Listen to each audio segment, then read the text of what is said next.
Hey guys, Jeff Ryan here. Hope everybody's been enjoying their holiday season. Been having a blast. In my book, I wrote, when I first discovered slot cars was on Christmas. Me and my brothers, we didn't know where Dad was, and when we found him, he was making the Batmobile go around the racetrack. I put a little bit of that in my book. That's how we got exposed to it. Imagine being a kid, 5 years old, getting exposed to, Batman going around, it just, we flipped out. All three of us just flipped out. Of course, my older brother, Eric, he claimed the Batmobile was his as soon as Dad stopped driving it, and it trickled down to me finally. But anyways, having a blast this holiday season. My wife, oh my gosh, look what she got me. 2, 4, 6, 8, 12, 14, 16 T-Jet chassis. I have not gotten them out of the package. I am just head over heels about that. I couldn't believe it when I opened them up. I am absolutely thrilled. I've got 16 T-Jet chassis. And look at, some of them are standard, it looks like. What do we got? The Doom Buggy, the truck. Yeah, several more standards. There's a plethora of chassis there. I can't wait to get into it. Also,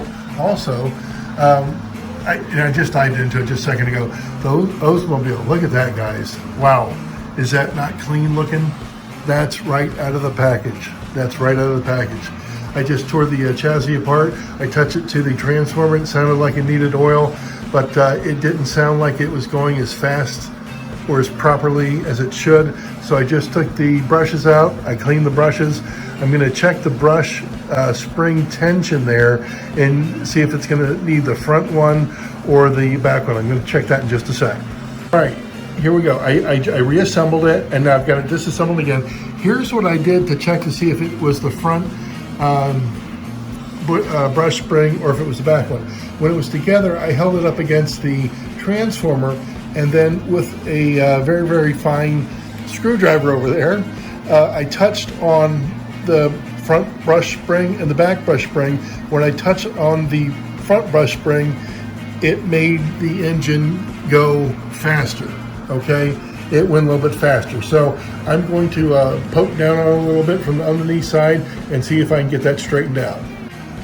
All right, very good. What I was doing is I just lightly, and it's a tiny screwdriver, I just lightly pushed down on that brush spring right there, and I think I got it where I want it. I'm going to go ahead and do the reassembly real quick, then we'll test it.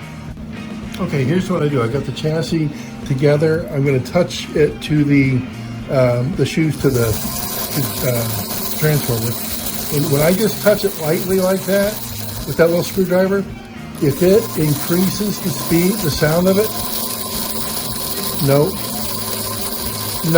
So if it did, like it did the first time, I knew that I should increase the tension there. So that's how I check it there, guys. It's real easy, and you'll know if it, sometimes, hey, it's running a little bit slow, a little doggedy. Just check that spring brush tension. Okay, good. The chassis is done. I rolled it up, everything. It's absolutely ready to go. And I thought about getting the VRP for the Oldsmobile, but it's nice enough. One thing. I promised the one viewer I would tell everybody. There's a couple of you guys that got back with me about the VRP. So, pardon me, I've heard it a couple times. It's vinyl, rubber, plastic. It works on vinyl, it works on rubber, it works on plastic. When I put it on my Thunderjet bodies here, there is some silver accents, but it doesn't seem to rubber take those off. Now, on other slot cars, I've heard it takes some of the paint off. I'm not thrilled with it, and those guys aren't thrilled with it, but I don't know that we should be using this on paint. Now, I know Aurora applied the accents. I've got one video about a Gran Torino I did. I soaked that damn thing in the oven cleaner multiple times, and it didn't take the accents off the Thunderjet body. So if you got an AFX body that has paint on it or any other body, be leery of the vinyl rubber plastic, VRP, okay? Just be mindful of that. A couple of suggestions I heard. One gentleman, he said the spray wax turtle wax. He says he uses it, he loves it. It doesn't affect the paint on his slot cars. So guys, vinyl rubber plastic, don't put it on paint. Don't put it on paint. I haven't had it happen, but again, I've used oven cleaner on these things, and the accents often stay on. I can't say 100% of the time, but that's how good some of these accents are on these old cars. So I wanted to just alert you. Yes, I love the VRP, but if you've got something better, Turtle Wax, I don't care. Use it, guys. It just keeps a high luster. And I think about doing it, but look at that. Look at that. Look at the roof. You know, look at the hood. Man, just really nice. I think it's track time for this bugger. Just getting ready to put the body on the chassis there, and you see that little black ring? It looks like the front screw post was shortened, and they tried to build it back up. I'm not sure. I'm not the previous owner, but that's what it looks like to me. Anyways, let me go and get this thing on the track. I love it. Very good. Got it on the track. I think it looks good. I think it looks good. Let me hit the juice. See what we get. Oh, smooth to begin with. There you go. That looks great. I am so happy. She nailed it. My wife, she really nailed it. She got me the olds. She got me the plethora of chassis. What do we say? 16 chassis. Man, outstanding. She got me a couple of cool shirts and things like that. But as far as slot car stuff, she absolutely nailed it. Absolutely nailed it. This video before the holiday got here was going to be about me grabbing one of the trailers. I've done the camper, and I love the colors. The Print Pro guys, I love the colors. Look at that, a light blue. I wouldn't call it turquoise. It's a light blue, dark blue, the green, and the red we did on the video. And it's just so straightforward, easy. And if you want to do modifications to it, the way that these are designed, you can get up in it and everything. I'm very excited about what these guys are doing. Plus, look what they sent me. Look at this. Look at this. I love this. I saw this online. I think maybe a Torino or something was on it, and I fell in love right away. I like that thing. I really do. That's very, very cool. I appreciate those guys sending it to me. And I'm going to go ahead and snag one of these. I'm not sure which one. The gray one looks cool. I think the black, that looks pretty sleek, doesn't it? That looks pretty sleek. So anyways, let me go ahead and find a spot for this in the collection. And again, I love these. I love these. They're absolutely wonderful. Having that many chassis on the holiday here like this, absolutely fantastic. Okay, we're just trying to get a few parts that I needed to start the trailer here. I know I'm going to need the wheels and tires and axles and all that stuff. And to me, it looked like it's wider base, so I got the wider axles here, you know, like the truck axles. And I have to stop production. I've got to go print out the instructions here. I hope I have ink. All right, guys, just got the instructions printed out. That was a fun project. I had to find Print Pro on eBay, so I had to go to one of my old listings where I bought the camper from. Then I had to go to, you know, they were selling more stuff, and scroll through and find a trailer here, and then able to print out the instructions. What if I got one of these gifted to me with no instructions?